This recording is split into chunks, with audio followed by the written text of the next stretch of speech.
Fourthly, the environment.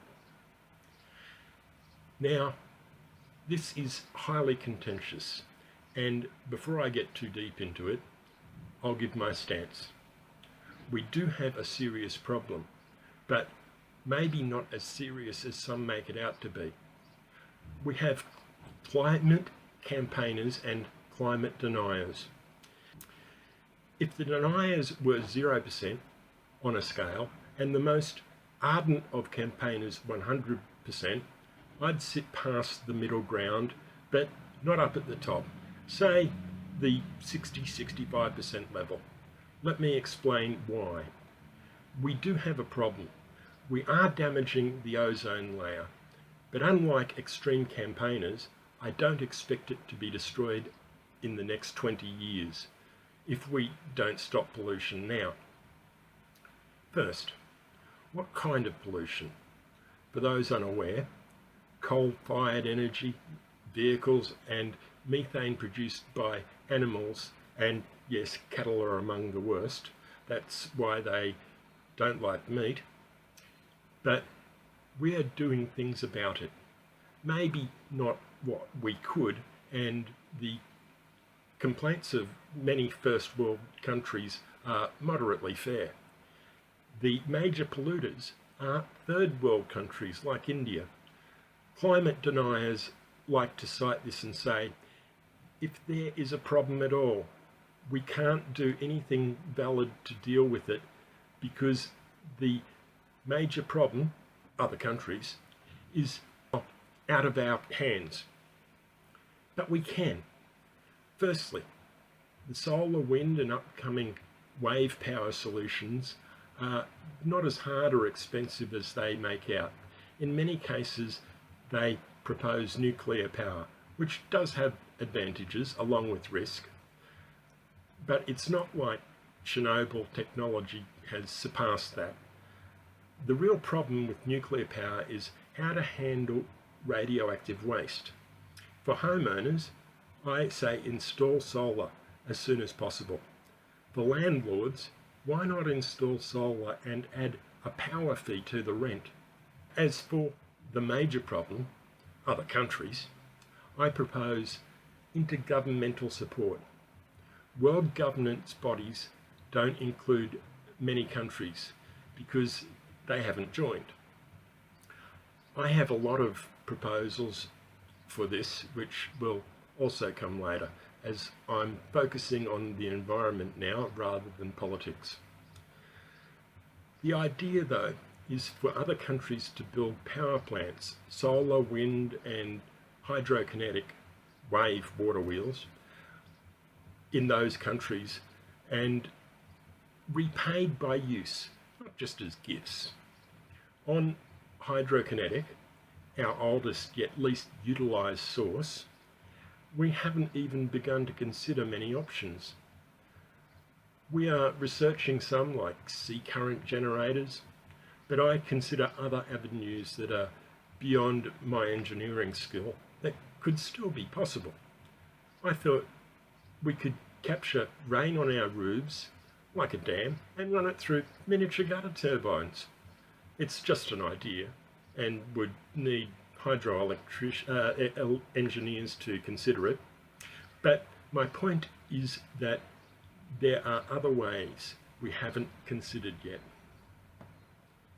Now, when it comes to power, we must consider Jevons paradox, which basically says the more power we produce and the more we save with new technology, LED lights, etc., the more we will use again, as it will be cheaper and our lower use will encourage us to expand. Example, if a person's power bill drops by $10, they may think, I can afford a new 80-inch TV to replace my 50-inch.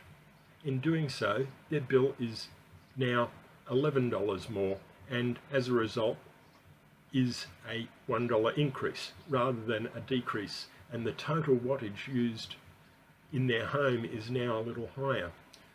We don't all run out and spend more when we save a little, but he wrote this during the Industrial Revolution, noting the power usage that accompanied it as an exponential. As a whole, he was right. With each innovation saving power, usage has increased. So even if you change to solar, try to also cut back on use. We also have a cry wolf problem with the activists. When they stand up with their demands, the more they demand, the more the deniers fight back. And the more we get used to their outcries and become accustomed to them. We think, yeah, here they go again. They've been saying the world will end in 10 years for the last 40 years now. It hasn't happened, so they must be wrong. I implore the activists to be less radical and not risk losing our interest. The environment is important, but has been pushed on us. In some cases, especially political, as a diversion to our main issues. If a government or party can ask us to give them control due to their environmental stance, they gain power, which is what they really want, and get to implement other controls over us that they didn't even tell us about. Also, on the other side, we have political kickbacks from the activist force. The Farmers' Party in Holland began only a year or two ago. I'm not going to look it up. They are a one policy party that stormed into office on just one agenda, stopping the control of the EU under the influence of activists who seek to stop their cattle farms. Here's the kickback effect, and it's dangerous. What do farmers know about governing? We're about to find out, as in a short time they took power in Holland. That leads me to point number 5, politics. Politics isn't about being open and telling us what they really want. It's about telling us what they think we want to hear to gain power. What they actually do once in power is totally up to them. This has been said in one way or another by many, and it's true. I won't give you a pile of quotes here, though I could. Just one from Benjamin Disraeli, Prime Minister of Britain in the 1870s. There is no act of treachery or meanness of which a political party is not capable, for in politics there is no honour. I may have brought the other issues up first. However, politics is the most important, as it can control every other issue that I mention. Our governments are slowly but constantly taking away our freedom. Again, I could give many examples. However, I'm only going to give one. About 5 to 8 years ago, I don't recall exactly when, the government of my country made online poker illegal. They did so by demanding that the major online poker companies cancel the accounts of our citizens, which they did, and my accounts were cancelled. In doing so, the government also included a clause that made it legal to play poker online with a company in my country only, of which there are none. Why did they do this? Obviously, it was not to reduce gambling for multiple reasons. One, at the same time they increased the number of slot machines nationally, and this is an area where many problem gamblers are losing their money.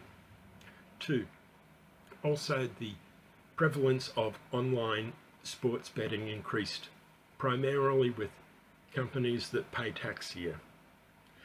They recognised they couldn't stop all gambling, nor did they want to, as they are gaining tax from those companies that are registered in this country.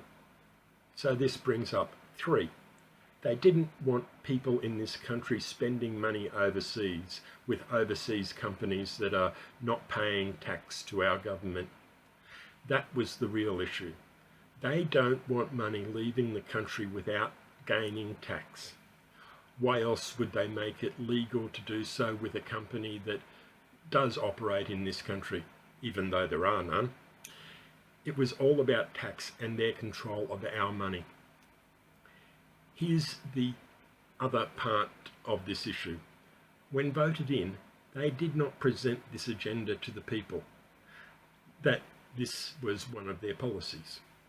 They gave a big list of wonderful things they're going to do for the country, many of which they didn't do, and they then went and did things like this, which they did not mention in their campaign. In this country, we had many entertainers and sports people enter politics quite successfully. I see 2 things there. They gain the vote because of their public recognition, and people vote for people they like or they are aware of.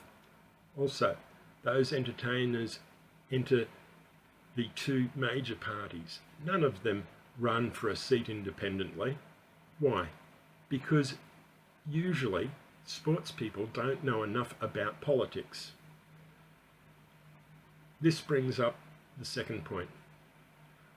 Why are we voting for people purely on that public recognition? Because we don't know the real issues. We don't know how to get issues into and through government. All we know is a few people are running for a particular seat. One for one major party, one for the other major party, and a few minor parties and a few independents. Out of that group, who do we vote for? We vote for the one we have an emotional tie to, the entertainer or sports person. Even though, as we know, entertainers and sports people generally know nothing of politics. They know nothing of governments. So why are we voting for people who will do nothing about standing up for our issues, but they will toe the party line of whatever party they're representing? Parties have the run of politics. It's quite rare that independents get voted in. So basically, in all democratic countries, we are run by party politics, the agenda of a party as a whole. Now, the average person who agrees with more issues that one party presents and fewer issues with another party will vote for the party that has an agenda most suited to them.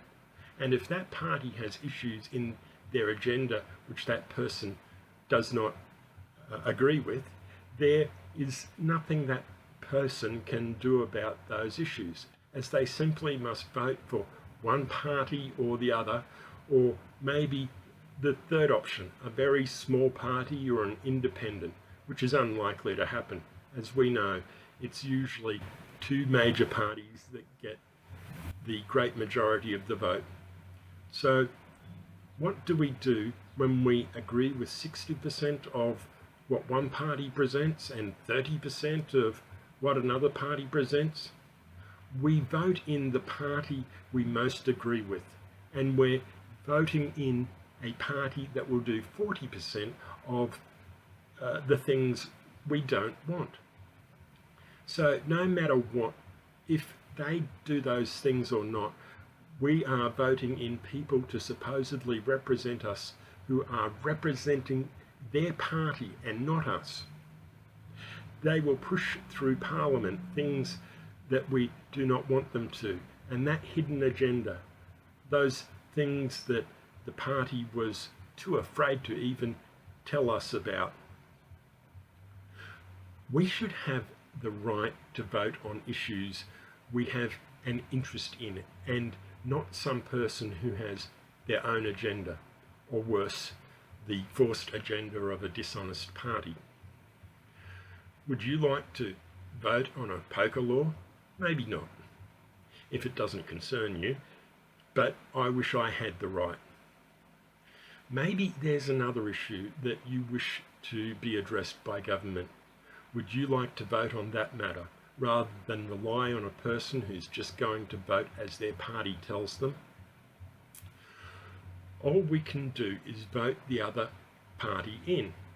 Once the one we've voted for in the last election fails because they said they were going to do X and didn't do it, then what happens? We're faced with a new mess because the new government is going to do many things we don't want them to do. But if we could only vote on those issues instead of a person.